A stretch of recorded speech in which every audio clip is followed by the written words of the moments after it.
오늘 우리에게 주신 하나님의 말씀은 요한복음 4장 19절에서 26절입니다. 봉독하겠습니다. 여자가 이르되 주여 내가 보니 선지자로소이다.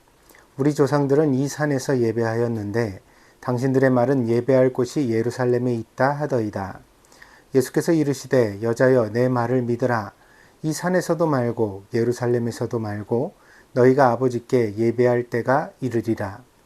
너희는 알지 못하는 것을 예배하고 우리는 아는 것을 예배하노니 이는 구원이 유대인에게서 남이라.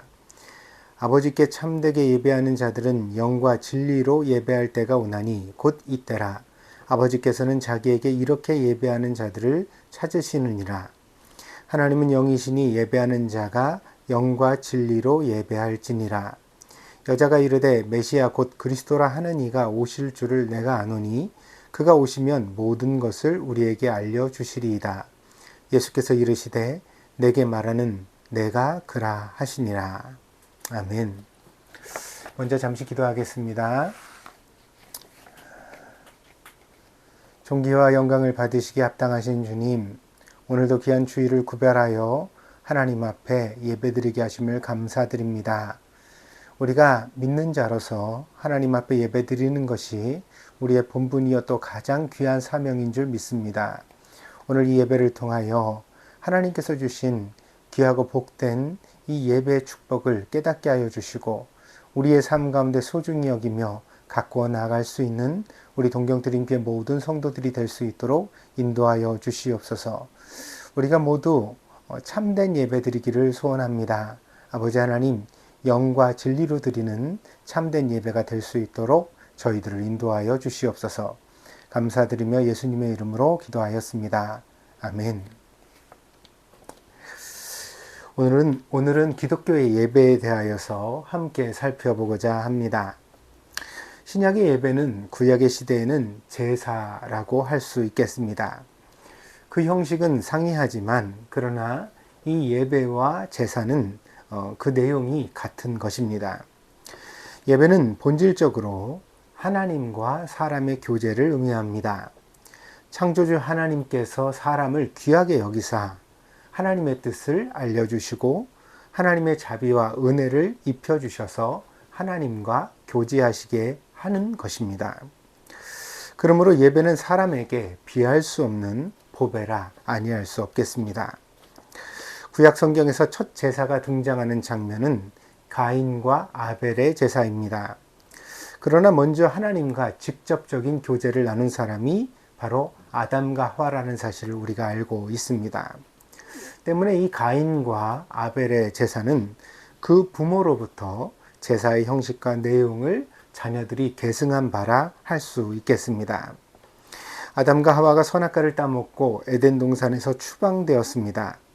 중세 시대의 형벌로 말하면 유배와 같은 거죠. 그래서 이제 하나님의 모든 자비, 은총으로부터 이렇게 격리되어지는, 추방되어지는 그런 형벌을 당하게 된 것입니다. 근데 이상한 것이 이 선악과를 먹을 때 정령 죽으리라 그러셨잖아요. 그래서 죽음의 형벌이 이 죄의 결과다. 이렇게 이제 미리 예고되었는데 그럼에도 불구하고 아담과 하와가 선악과를 따먹고 죽지는 않았습니다. 그러다가 그 죽음이 나타나게 된 것이 바로 아벨의 죽음입니다. 그래서 형인 가인이 동생인 아벨을 그만 들판에서 살해하고 말았습니다. 근데 이 첫 번째 죽음에 있어서의 어떤 원인의 과정을 우리가 창세기에서 읽어보면 공교롭게도 제사와 깊은 관련을 가지고 있는 것을 볼 수가 있습니다. 그러니까 사람의 죽음에 앞서 먼저 하나님과의 분리가 있었고 그 하나님과의 분리된 사람이 하나님 앞에 제사 드리는 것을 온전히 행할 수 없었다. 그것이 이제 사람에게 죽음이 닥치게 된 과정이라고 성경이 설명하고 있는 것입니다.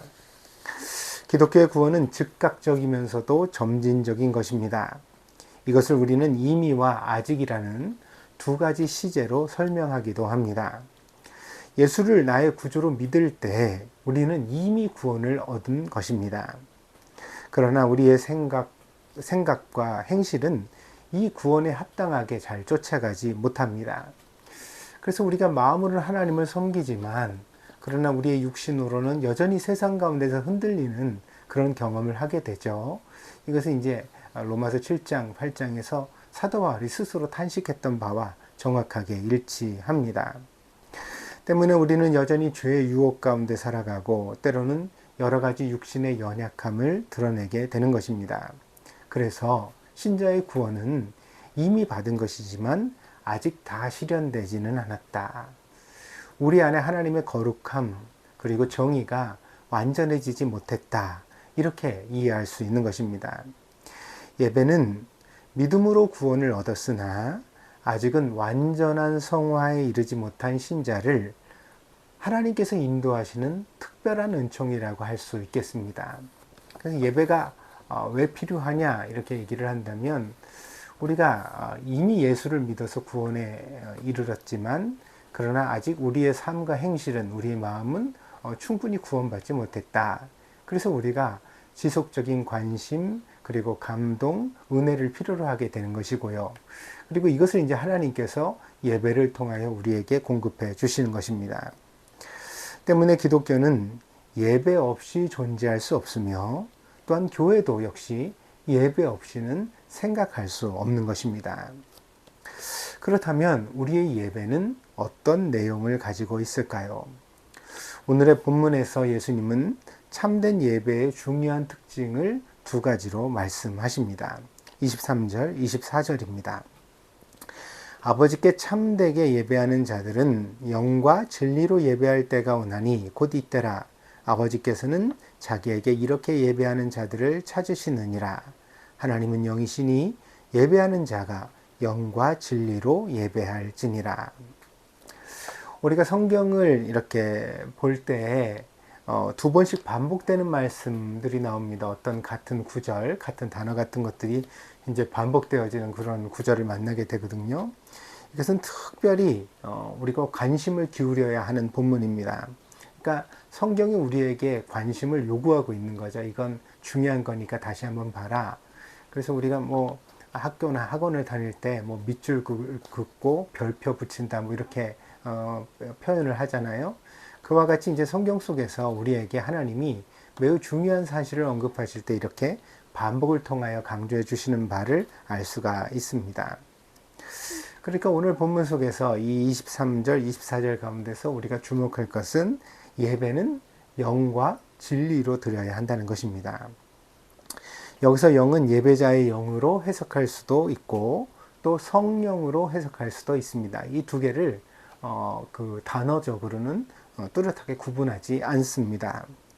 그래서 전자, 그러니까 예배자의 영이라고 해석할 때는 우리의 영혼을 다해서 진심을 다해서 예배하라 이런 뜻이 될 것이고요.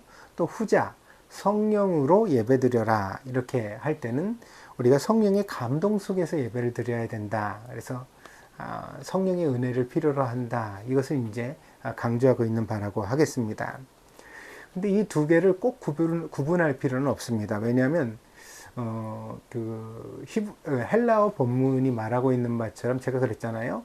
사람의 영과 하나님의 성령을 그 단어적으로 구분하지 않는다고요. 그러니까 이 둘 다를 한꺼번에 아울러 의미하는 것일 수 있다는 것입니다. 성경적 의미로도 우리가 성령 충만이라고 표현할 때 이 성령 충만이라는 것은 성령이 우리의 영혼에 들어오셔서 충만하게 역사하시는 상태를 말하거든요. 그러니까 성령과 우리의 영혼이 이렇게 교제하는 그 상태를 말하는 거죠. 그러니까 이 영혼과 성령을 따로 구분하여서 우리가 생각할 필요가 없다는 것입니다. 그래서 이 영으로 예배드려라 이 말은 성령으로 충만한 우리의 영적 상태 가운데서 예배드려라 이런 말씀으로 해석하는 것이 가장 좋은 본문의 해석이 될 것 같습니다. 그리고 또한 본문에 나오는 진리도 두 가지 해석이 가능합니다. 예배자 내면의 진실을 말할 때 그것은 진심으로 예배드려라 그런 뜻이 되고요. 하지만 문맥을 살피면 이 예수님께서는 사마리아 사람들이 모르는 것을 예배하고 있다 이렇게 말씀하시면서 유대인들의 지식을 강조하십니다. 유대인들은 아는 것을 예배드린다 이렇게 말씀하셨잖아요. 그래서 이제 여기서 진리로라는 이 말씀은 이러한 문맥상으로 우리가 해석할 때 유대인들이 가지고 있었던 성경, 하나님의 말씀에 근거한 예배를 가리키는 것이다. 이렇게 해석하는 것이 맞을 것 같습니다. 그러니까 바로 진리는 예배를 규정하고 있는 성경의 가르침을 따라라. 그러니까 어떻게 예배하는지 우리들 마음대로 지어내서 창작할 것이 아니라 바로 성경 속에서 나오는 바를 쫓아서 예배드려야 된다. 그것이 참된 예배 조건이다. 이렇게 말씀하시는 것으로 오늘 예수님의 말씀을 해석할 수가 있겠습니다. 이를 통하여 예배의 필수적인 두 가지 조건을 우리는 파악하게 됩니다. 하나는 성령 충만한 예배자, 그러니까 이미 예수 그리스도를 주로 시인하고 성령에 이끌리는 예배자가 있어야 한다는 것이고, 두 번째는 그 예배자의 손에 하나님의 말씀으로서의 성경이 들려져 있어야 비로소 참된 예배가 가능하다는 것입니다. 그래서 이제 예배자가 있어야 되고 참된 예배자가 있어야 되고 그 예배자가 하나님의 말씀인 성경을 붙들어야 된다. 그래야만 영이신 하나님 앞에 참된 예배를 드릴 수 있다. 이렇게 이제 우리가 그 예배의 진정한 조건을 설명해 갈 수 있겠습니다. 이에 반하여 예수님은 예배의 장소나 형식은 그리 중요한 것이 아니라고 말씀하십니다. 당시의 유대인은 예배를 드릴 때 율법에 따라 매우 엄격하고 장엄하게 예배를 드렸습니다. 그리고 또 사마리아인의 예배는 이와 달랐는데요. 그들은 예루살렘이 아니라 오늘 이제 이 산에서 저 산에서 이런 얘기가 나오죠. 근데 예루살렘도 사실 산 위에 있습니다. 근데 이제 사마리아인들은 그리심산이라는 곳에서 예배를 드렸다고 합니다. 근데 이 사마리아인들은 유대교와 다른 예배를 추구했기 때문에 많은 이방인들의 풍속을 차용해서 그래서 예배를 드렸다고 합니다. 그래서 이 사마리아인들의 예배는 음악과 춤과 열정이 가득한 예배였다고 그렇게 설명되고 있습니다. 그러니까 사람들이 어떤 정적인 것을 추구하고 또 엑스타시라고 말하죠. 굉장히 어떤 환희 가운데 차는 그런 예배를 사람들이 원했다는 것을 생각해 볼 수 있겠습니다. 그래서 오늘 우리의 관점에서 보면 아마도 이 사마리아인의 예배는 막 어떤 고대의 굿과 같지 않았을까, 그런 비슷한 모습이 아니었을까, 그렇게 추측할 수 있겠습니다. 그렇다면 장엄하고 엄숙하게 드리는 유대인의 예배와 그리고 화려하고 열정적으로 드리는 사마리아인의 예배 중에 무엇이 과연 옳은 방식이었을까요? 우리는 각각 자기의 기호가 있는 것 같습니다. 열정적인 것을 좋아하는 분들은요, 그렇게 점점만 빼가지고 어떻게 예배가 되냐 그러면서 막 이렇게 사마리아인들처럼 막 땀을 뻘뻘 흘리며 막 소리를 지르며 춤을 추며 최선을 다해서 드리는 그런 열정적 예배가 진짜 예배다, 이렇게 이제 말씀하실 수 있을 거고요. 또 점잖은 분들은 혹은 지적인 것, 교양적인 것을 추구하는 분들은 유대인처럼 율법에 입각하여 엄숙하게 드리는 예배야말로 진짜 예배다, 이렇게 말씀할 수 있을 것 같습니다. 우리는 각각 자기의 기호가 있습니다. 때문에 어떤 방식은 싫어하거나 심지어 혐오하기까지 합니다. 그래서 우리 스스로도 우리 자기 자신에게 맞는 예배의 형식을 선택하는 것도 사실입니다. 그래서 우리 교회는 우리 교회 나름대로 예배 분위기가 있죠. 있습니다. 근데 여기서 이제 우리가 조심해야 될 것은, 우리 교회만 진짜 예배다. 그리고 다른 데서 드리는 형식, 모양은 그거는 뭔가 좀 부족하고 결핍되고 잘못된 것이다, 이렇게 이해해서는 안 된다는 것입니다. 그러니까 예배에 대하여서 인간적 기호를 앞세우는 것은 결코 바람직한 태도가 아닙니다. 왜냐하면 예배는 나를 위해 드리는 것이 아니라 철저히 하나님을 향해 드려지는 예식이기 때문입니다. 그런데 오늘 본문에서 예수님은 말씀하시기를 유대인의 방식이든 사마리아인의 방식이든 그 형식이나 장소가 중요한 것이 아니라 바로 영과 진리로 드리는 예배가 중요하다. 하나님은 이렇게 자기에게 예배하는 자들을 찾으신다. 세상 어디에 있든지 간에 이런 자들의 예배를 하나님이 기뻐하신다. 이렇게 이제 설명해 주십니다. 그래서 예수님은 이렇게 말씀하시죠. 4장 21절입니다. 예수께서 이르시되 여자여 내 말을 믿으라. 이 산에서도 말고 예루살렘에서도 말고 너희가 아버지께 예배할 때가 이르리라. 그러니까 이런 형식 저런 형식 그것만 고집하는 예배 그거는 실체가 아니라는 거죠. 그거 다 말고 그리고 진짜 예배를 드릴 때가 오는데 그 예배의 조건은 이 산도 저 산도 아니고 열정적인 것도 정적인 것도 아니고 바로 영과 진리로 드리는 예배여야 한다. 이렇게 이제 예수님 말씀하신 것입니다. 교회에 처음 오신 분들은 예배 형식에 따라 당혹감을 나타내기도 합니다. 막 박수를 치면서 찬양을 부르는 것이 생소한 분들도 있고요. 또 사람들이 아우성을 치면서 기도하는 것이 뭔가 이상해 보이기도 합니다. 저희 교회에서도 이제 예배 중간중간에 이렇게 통성기도 시간을 가집니다. 우리가 합심하여 이제 기도한다 그러죠. 같이 이제 한 가지 주제를 위하여서 다 같이 함께 기도하는 시간을 두고 있는데, 막 이렇게 자기 목소리를 내어서 기도하는 것이 매우 낯선 분들도 있습니다. 그래서 뻘쭘하니까 그때 막 눈 뜨고 다른 사람들 기도하는 거 구경하기도 하고 또 다른 짓을 하기도 하고 가만히 있기도 하고 여러 가지 양태가 나타나기도 합니다. 기독교 예배는 그럼 이런 형식을 처음부터 가지고 있었을까요? 그러니까 기독교 성경에 나오는 어떤 예배의 전형에 막 소리내서 기도하는 것이나 혹은 뭐 또 춤추며 막 찬양하는 것이나 막 이런 것들이 실제로 나타나고 있을까요?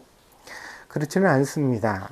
초기 기독교 예배는 성찬을 중심으로 한 예배였고 이 자리에서 설교 혹은 강론이 그 중심을 차지하고 있었습니다. 그래서 아주 처음에는 이 성찬과 식사도 잘 구분이 되지 않았다고 그래요. 예배 때 모여가지고 이제 예수님의 어떤 십자가의 사건을 기리면서 성찬 예식을 하는 겁니다. 그러면서 이제 그 가운데서 이제 먹고 마시면서 식사도 같이 하는 거죠. 그렇게 하면서 이렇게 먹고 마시기만 할 수는 없으니까 그 중에 이제 좀 리더가 되어지는 목회자가 되어지는 사람이 이런 어떤 복음서를 읽거나 또 자기가 경험하고 들은 이야기를 가지고서 예수님에 대해서 강론을 했습니다. 그래서 구원받은 자는 이렇게 살아야 된다. 뭐 예수님의 십자가는 이런 사건이었다. 뭐 이런 것들을 이제 이야기하는 시간이 있었던 것입니다. 복음이 온 세상에 전해지면서 교회가 세워졌는데 이때 각각의 문화와 전통에 예배가 반응을 하게 되었습니다. 그래서 사람들은 자기가 살아온 과정을 부정하지 못하잖아요. 뭐 시골에서 태어나고 자란 사람은 시골스러움이 당연히 있는 것이고 도시에서만 산 사람은 또 도시다운 촌스러움이 있는 겁니다. 그래서 뭐 도시에 있는 아이들을 시골에 데리고 갔더니 뭐 쌀나무라고 별을 보면서 얘기했다고 그러지 않아요. 그러니까 정말 농촌에서 산 사람에게는 당연한 지식도 이 도시에서 사는 사람에게는 생소한 것일 수도 있는 거죠. 그러니까 이렇게 인간이 이런 존재이기 때문에 각기 자기의 배경, 문화를 무시할 수 없습니다. 그래서 이제 자기가 알고 있는 바를 자기가 드리는 예배에 반영하게 되어져 있다는 것입니다. 결과적으로 오늘 한국의 기독교는 한국적인 많은 특징들을 가지게 되었는데 그것이 이제 대표적으로 한국 교회의 가장 대표적인 특징이 통성기도 그리고 새벽 예배라고 말씀드릴 수 있겠습니다. 또한 미국의 영향을 받은 것이 간증과 찬양 위주의 예배, 오늘날에는 열린 예배 혹은 구도자 중심의 예배라는 것. 그것은 이제 미국에서 매우 복음주의 운동이 일어나면서 전도 집회가 많이 열렸거든요. 근데 교회 처음 오신 분들이 막 긴 설교는 잘 감당하지 못하잖아요. 그래서 이제 막 가스펠 복음성가를 갖다가 막 열정적으로 부르면서 음악회를 방불하는 그런 음악적인 공연을 교회에서 행하기도 하고 또 이런 구도자, 그러니까 초신자죠 사실은 처음 교회에 오신 분들을 위해서 간증을 하거나 유명한 사람들을 불러가지고 그런 사람의 입을 통해서 간증이나 강연 같은 것들을 행하기도 하고 그러면서 다소 이제 좀 사람들의 기호를 충족시키는 그런 예배 형식들이 개발되었던 것입니다. 어떤 분들은 이런 이제 열린 예배, 그러니까 예배스럽지 않은, 딱딱하지 않은 예배에 대하여서 성경적이지 않다. 그래서 이거는 좋은 예배가 아니다. 이렇게 이제 비판하기도 합니다. 근데 이것은 교회와 역사를 분리하는 협소한 태도라고 할 수가 있겠습니다.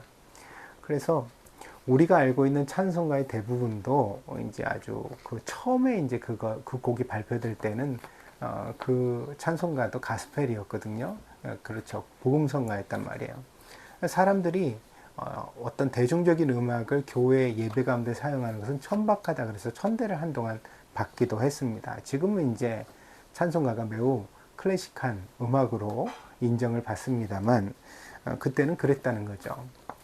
그러니까 우리가 지금 우리의 관점에 있어서 어떤 것들을 배격해 나간다는 것이 조심스러운 면이 있습니다. 그것을 좋아하는 사람들을 우리가 폄하하거나 혹은 우리가 드리는 예배만 옳다고 말하는 태도는 굉장히 기독교 역사와 이제 동떨어져 있는 그러한 잘못된 태도라고 비판할 수 있겠습니다.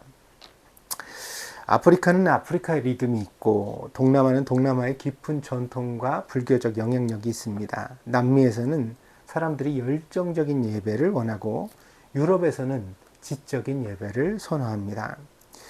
이러한 특징을 모두 배격하고 성경에 나오는 어떤 하나의 방식으로만 예배해야 한다고 고집한다는 것은 복음을 매우 협소하게 만드는 잘못된 태도라 하겠습니다.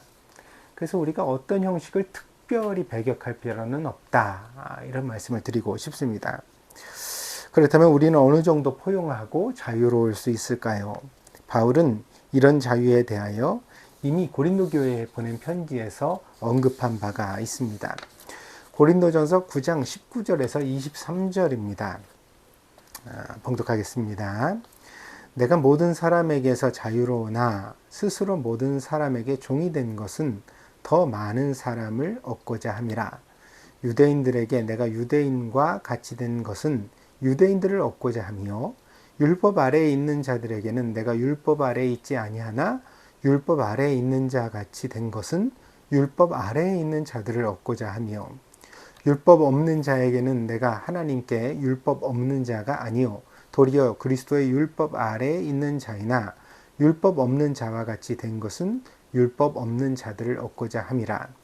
약한 자들에게 내가 약한 자와 같이 된 것은 약한 자들을 얻고자 하며 내가 여러 사람에게 여러 모습이 된 것은 아무쪼록 몇 사람이라도 구원하고자 함이니 내가 복음을 위하여 이 모든 것을 행함은 복음에 참여하고자 함이라. 그러니까 이 말은 이제 아프리카 사람을 만나면 아프리카 사람의 방식으로, 유럽 사람을 만나면 유럽 사람의 방식으로, 한국 사람을 만나면요, 한국 사람의 방식으로 이제 접근하고 복음을 전하려고 노력했다. 이런 사도 바울의 고백이 담겨져 있는 거죠. 그러니까 이제 사도 바울이 강조하는 바는 결국 우리에게 있어서 중요한 것은 복음이라는 핵심이다. 이렇게 말할 수가 있겠습니다.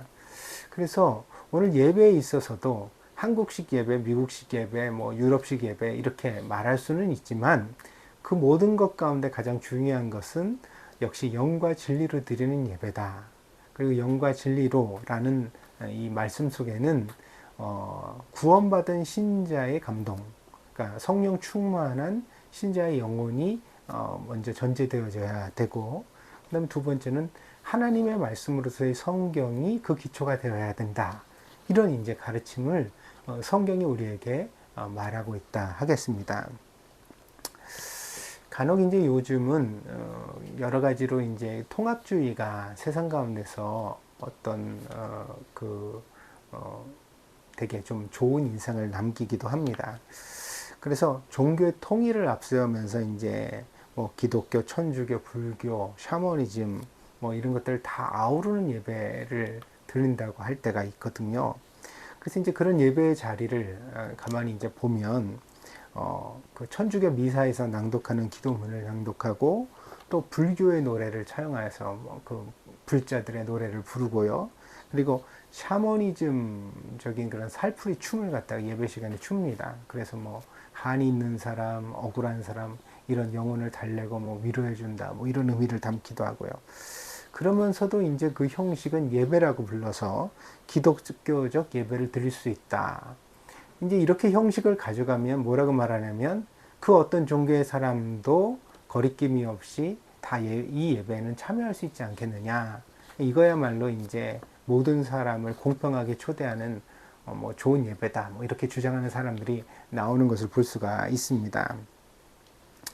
그런데 이런 모습은 그냥 통합이 아니라 변질이라고 느껴집니다. 마치 된장찌개와 김치찌개가 다 각각 고유한 맛이 있는데 이를 억지로 한 냄비에다 다 합쳐 끓인다고 해서 반드시 훌륭한 요리가 되는 것은 아니지 않겠습니까? 김치찌개는 김치찌개대로 남겨두고 된장찌개는 된장찌개대로 남겨두어야 그래야 그 고유한 맛이 있고 그 요리에 의미가 있는 것이지, 이것을 갖다가 그냥 같은 냄비에 있다고 해서 다 합쳐버리면 결국은 이거는 요리의 범주에 들어갈 수 없는 것이 돼버릴 수 있는 것입니다. 그러니까 예배가 형식에 과도하게 묶이는 것도 나쁜 일이지만 그 형식을 과도하게 파괴하면 결과적으로는 그 핵심이, 그 본질이 호도되게 된다. 그래서 우리가 예배를 드릴 때는 항상 이 본질적인 것이 무엇인가를 늘 고민하고 생각하는 태도가 필요하다 하겠습니다. 그렇다면 예배에서 가장 중요한 것은 무엇이라고 할 수 있을까요? 예수님은 예배에 있어 가장 중요한 것을 예배의 당사자다라고 말씀해 주십니다. 예배의 당사자는 물론 예배자도 되겠죠. 그리고 또 그 예배를 받으시는 하나님이시기도 합니다. 그래서 오늘 본문에서 예수님은 아주 적극적인 하나님을 우리에게 소개해 주시는데, 이 하나님을 우리의 아버지라고 이렇게 부르실 뿐 아니라 이 하나님이 자기에게 참된 예배를 드리는 자들을 항상 찾으시는 분이다, 이렇게 설명합니다. 그러니까 이 예배에 있어서 이렇게 적극적으로 어떤 참된 예배를 원하시는 하나님의 갈망, 하나님의 원하는 마음이 정말 중요하다고 할 수가 있겠고요.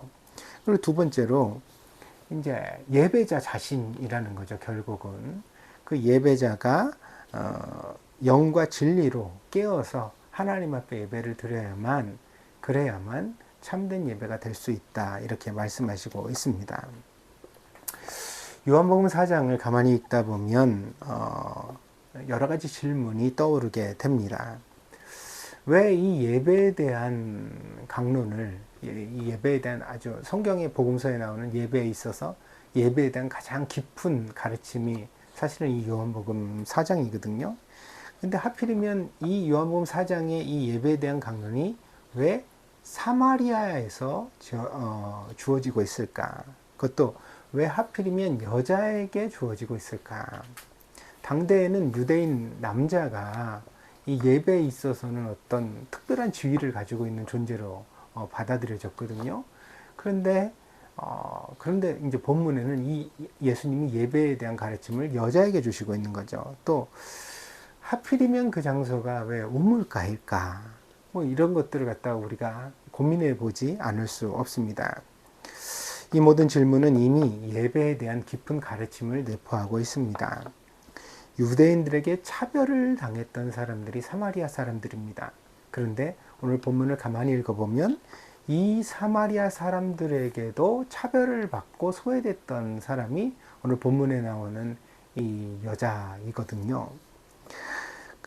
그래서 이 여자야말로, 그러니까 세상 가운데서 예배와 가장 멀리 있다고 여겨질 수 있는 사람이겠습니다. 그러니까 이 정오 시간에 이제 우물에 갔다가 예수님을 만나게 되는데, 보통 여자들이 이제 우물에 가서 물을 깃는 시간은 해가 뜨기 전에 이른 아침이라고 합니다. 근데 이렇게 오늘 우리가 뜨거운 여름을 보냅니다만, 이렇게 한창 뜨거울 때는 시장도 잘 가지 않지 않습니까? 그런데 이 여자가 무거운 물동이를 쥐고 물을 길러 이제 떼약볕 속에 나온 거죠. 그래서 이 여자가 고의적으로 사람들의 눈을 피하고 있다, 이렇게 알 수 있겠습니다. 근데 왜 그렇게 여자가 이렇게 사람들의 눈을 피했을까? 그랬더니 예수님과의 대화 속에 보니까 이 여자가 뭐 5 남자를 거쳤다, 남편, 지금 사는 사람도 남편이 아니다, 바로 이런 이야기가 이제 나오거든요. 이런 삶의 정황 속에서 이 여자는 사람들의 눈을 피하는 존재였다는 거죠. 그러면 사람들의 눈을 피하는데 예배를 어떻게 드리겠습니까? 그러니까 예배를 드릴 수 없는 존재로서의 한 여자를 예수님께서 만나시고 있는 거죠. 그래서 이 여자와 예수님의 대화에 있어서도 그 시작이 갈증입니다. 그러니까 주제가 갈증이죠. 예수님이 내게 물을 좀 달라 그랬더니 유대인 남자가 왜 사마리아 여자한테 물을 달라고 합니까? 이렇게 당돌하게 막 맞대응을 하면서 이야기가 되어지는데, 결과적으로는 예수님 그러시죠. 내가 주는 물을 마시는 사람은 영원히 목마르지 않게 될 것이다. 이 여자가 가지고 있는 근본적인 갈증을 예수님께서 건드리시는 것을 오늘 본문에서 볼 수가 있습니다. 그렇기 때문에 이제 이 예수님과 여자의 대화의 장소도 우물이라는 것이 그냥 우연이 아닙니다. 아주 하나님께서 치밀하게 작정하신 어떤 그 하나님의 일관된 장치의 배경이 되어지는 거죠. 그래서 이제 이 여자가 우물에 나와서 자기 갈증을 해결하고자 하는 그 어떤 본능, 이 여자의 갈망, 이런 것들을 이제 예수님께서 영적인 것으로 끌어내시고 있는 장면을 오늘 우리가 요한복음 4장에서 만나게 되어지는 것입니다. 사람은 누구나 행복을 갈망합니다. 그 행복을 쉽게 찾을 수 있다면 얼마나 좋겠습니까? 그러나 모두가 노력하면서도 모두가 도달하지 못하는 목표가 바로 행복이라 하겠습니다. 그렇기 때문에 살아가는 모든 사람의 마음에는 숨겨진 갈증이 존재합니다. 여러분, 다른 사람을 보면 자기와는 다르게 행복하게 느껴질 때가 참 많죠. 나는 이렇게 힘든데, 나는 이렇게 고민이 많은데, 나는 이렇게 불안한데, 이런 생각들이 있는데, 그에 반해서 다른 사람들은 부부관계도 원만한 것 같고, 자식도 잘 되는 것 같고, 돈도 많은 것 같고, 그러면서 다른 사람들은 다 행복해 보이는 감이 있단 말이에요. 근데 옛날에도 그랬는데 요즘은 더 심하죠. 왜? 인스타그램, 페이스북 그래가지고 막 맨날 먹는 거 자랑하고, 여행 간 거 자랑하고, 돈 쓰는 거 자랑하고, 이런 사람들의 이야기를 우리가 늘 대하면서 사니까, 그러니까 결핍 속에서 살아가는 목마른 나는 되게 좀 억울하죠. 왜 나만 이럴까? 이런 생각이 사실 드는 게 사실입니다. 그래서 이 답답한 마음으로부터 시원해지고 싶은 욕구가 우리에게는 있습니다.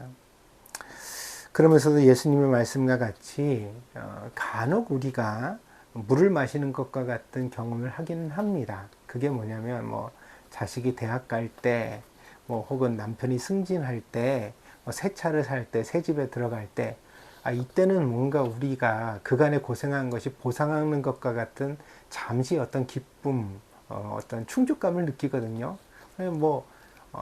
행복하죠. 그 행복을 없다고 말하거나 사소하다고 말할 수는 없는 겁니다. 그러나 결과적으로는 그런 행복이 오래 가지는 않습니다. 그러니까 아이가 대학을 갔다고 해서 평생을 만족한 부모가 있겠습니까? 그럴 리가 없죠. 그러니까 이 모든 인간에게 주어지는 기쁨과 행복이라는 것은 찰나적이고 일시적이라는데 더욱더 갈증이 있는 것입니다. 그래서 우리는 인생을 살아가면서 끊임없이 갈망합니다. 뭔가 우리 안에 있는 이 목마름을 해결해 줄 수 있는 것을 원하죠. 그런 우리들을 향하여 예수님은 본문에서 이렇게 말씀하십니다. 13절 14절입니다. 예수께서 대답하여 이르시되 이 물을 마시는 자마다 다시 목마르려니와 내가 주는 물을 마시는 자는 영원히 목마르지 아니하리니 내가 주는 물은 그 속에서 영생하도록 솟아나는 샘물이 되리라. 참 좋죠. 이 말씀 자체가 좋습니다. 그렇습니다. 우리가 집을 산다고 승진을 한다고 돈을 번다고 영원히 행복할 수는 없습니다. 다시 목마르게 될 것입니다. 그러나 우리가 예수님을 만나고 예수님이 주시는 물을 경험하게 되어지면 그 물은 우리 안에서 영생하도록 솟아나는 샘물이 된다고 약속하셨습니다. 예수님은 우리 인생의 문제의 해결의 방법이 바로 신앙이라고 말씀하십니다. 하나님과의 관계를 회복하면 우리 안에 있는 영원한 갈증을 해결하고 자유를 얻을 수 있다고 말씀하십니다. 그리고 그렇게 얻은 자유를 우리가 잘 관리하며 유지해가는 방식이 바로 예배라고 소개해 주시고 있는 것입니다. 예배자는 모두 영적 갈망을 가진 사람들입니다. 우리는 예배를 드림에 있어 내가 가진 내면의 결핍이 오직 하나님을 통해서만 채워질 수 있다는 사실을 다시 한번 되새겨야 되겠습니다. 그래서 예배에 집중하지 못하는 분들이 있거든요. 예배에 와서도 여전히 핸드폰 흘기들기 보면서 그러면서 뭔가 자기의 문제를 고민하고 다른 생각을 하죠. 그래서 뭐 어떻게 돈을 벌 수 있을까? 어떻게 이번 달 뭐 저 돈 나가는 걸 갚을 수 있을까? 뭐 이런 생각들을 하시는 것 같아요. 제가 잘 알지는 못하지만 뭐 그런 저런 생각을 예배 시간에도 이렇게 흘기들기 하는 것들이 얼핏 눈에 보입니다. 그런데 이제 우리가 알아야 된다는 거죠. 무엇이냐면 우리가 가진 내면의 결핍을 해결할 수 있는 길은 오직 하나님께만 있다. 내가 잠시 신경을 쓰고 노력을 한다고 해서 당장 눈앞에 닥친 문제를 해결해 낸다고 해서 그것이 나를 근본적으로 자유롭게 하거나 기쁘게 만들 수는 없다. 이제 그걸 알고서 하나님을 만나야 내가 행복하고 내가 정말 진짜 삶을 살아갈 수 있다는 사실을 우리가 깨달을 때 그때 이제 우리의 예배가 절실해진다는 거죠. 예배를 진지하게 잘 드릴 수 있는 예배자의 어떤 태도가 만들어지게 되는 것입니다. 우리는 하나님께 해답을 얻기 위하여 절실한 마음으로 예배를 드려야 합니다. 사람들은 예배의 능력을 잘 알지도 못하고 믿지도 못합니다. 그러나 분명한 사실은 역사적으로 지난 2000년의 기독교 역사 속에서 신앙의 기쁨을 회복하고 그 삶을 빛나게 살아갔던 모든 신자들에게는 바로 참된 예배가 있었다는 사실입니다. 예배의 실패는 단지 1시간짜리 예식의 실패가 아니라 바로 우리의 삶에 마땅히 임해야 하는 하나님의 영광을 잃어버리는 영적인 실패라 할 수 있겠습니다.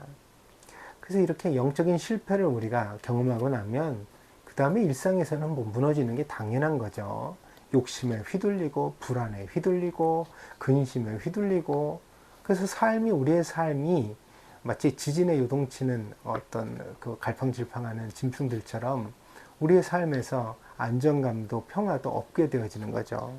그러나 예배를 우리가 진짜 잘 드리고 예배 가운데 은혜를 받고 나면 달라질 수 있다는 거예요. 예배가 우리의 삶을 붙들어 줄 수 있다는 것입니다. 그러므로 예배를 귀하게 여기고 최선을 다하십시오. 성령 안에서 진리로 드리는 예배가 되도록 예배자인 자기 자신을 돌아보고 정성과 마음을 기울이도록 항상 노력해 가야 하겠습니다. 다시 말씀을 드립니다. 아무런 부담도 없는 예배는 편한 예배가 아니라 결핍된 예배입니다. 예배는 하나님을 대하는 거룩한 경외심이 마땅히 있어야 합니다. 비록 그분이 한없는 사랑으로 우리를 품어 주신다 하더라도 그분의 은혜를 당연한 것으로 여기고 함부로 행동하는 교만한 태도가 나타나서는 안 되겠습니다. 그러므로 예배를 드릴 때마다 더욱 겸손하십시오. 낮은 마음으로 예배 드리십시오. 예배를 통해 하나님 만나기를 사모하고 들려진 말씀 속에서 늘 자기 자신을 돌아보는 여러분이 되시기를 바랍니다. 그래야 그 예배를 통해 여러분의 인격이 성장하고 신앙이 성장하고 삶이 변할 수 있기 때문입니다. 주변적인 것들로 바쁘다 하면서 이런 어떤 가장 중요한 것들을 잃어버리는 그런 어리석음이 우리에게 없기를 바랍니다. 여러분 모두 예배의 감격이 넘치는 한 주간 되시기를 축복합니다. 기도하겠습니다. 자비로우신 주님, 우리가 하나님 앞에 예배드림이 없는 이 일본 땅 가운데 살아가지만 그러나 정말 우리 동경드림교회로 함께 모여 날마다 최선을 다해 예배드리게 하여 주시니 감사를 드립니다. 우리가 드리는 예배가 예수님의 말씀과 같이 영과 진리로 드리는 예배가 되어서 하나님께는 기쁨이 되고 우리에게는 한없는 은혜가 될 수 있는 능력의 예배가 될 수 있도록 인도하여 주시옵소서. 예배를 통해 우리 자신을 돌아보게 하시고 예배를 통해 힘써 예수님을 본받게 하여 주셔서 주님, 우리의 삶이 성령의 지배를 받을 수 있도록 하나님의 감동 속에 살아갈 수 있도록 인도하여 주시옵소서. 이번 한 주간도 하나님께서 예배 드리는 마음으로 살게 하시기를 간절히 원합니다. 감사드리며 예수님의 이름으로 기도하였습니다. 아멘.